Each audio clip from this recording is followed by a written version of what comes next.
What we just heard in the verses of Mark 14:1 through 15:47 is the detailed depiction of the passion of the Christ. And the word passion here derives from the Greek word talaparia, which means suffering. This passion, this suffering, it's hard to read. And it's hard to hear. And yet, it captures a universal truth that we all have and will come to experience: death. As I reflected on this reading and its application to my life, I was reminded of the passion and suffering of my mother through her cancer journey.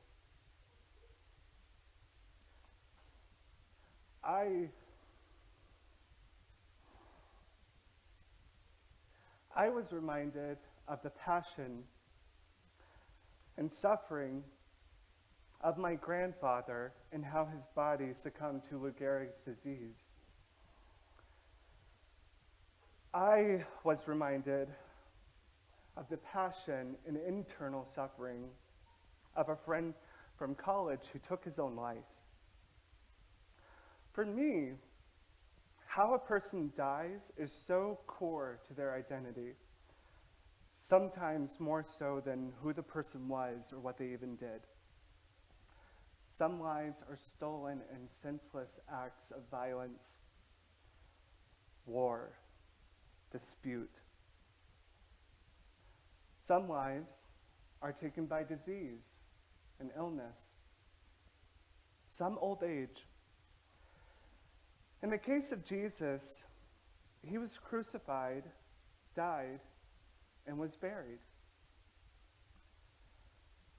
I don't have the exact words to fully describe what I seek to convey to you today, because death is both mysterious and not.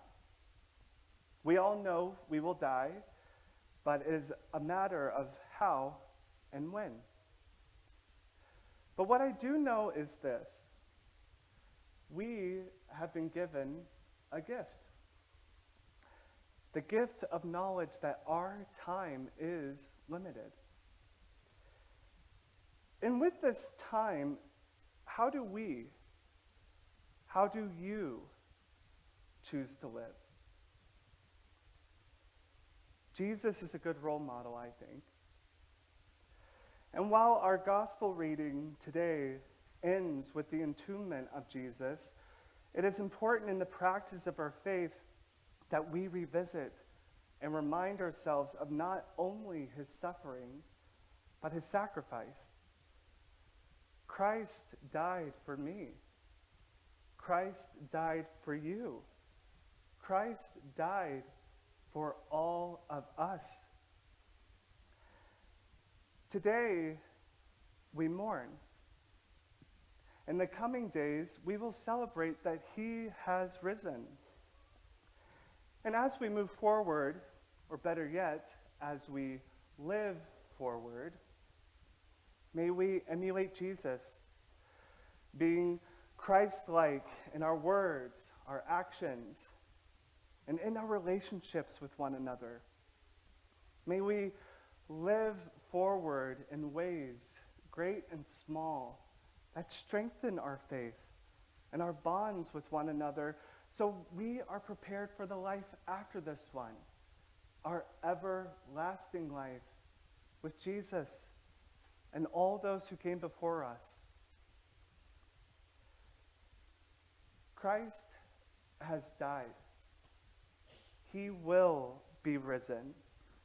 And Christ, my friends, will come again.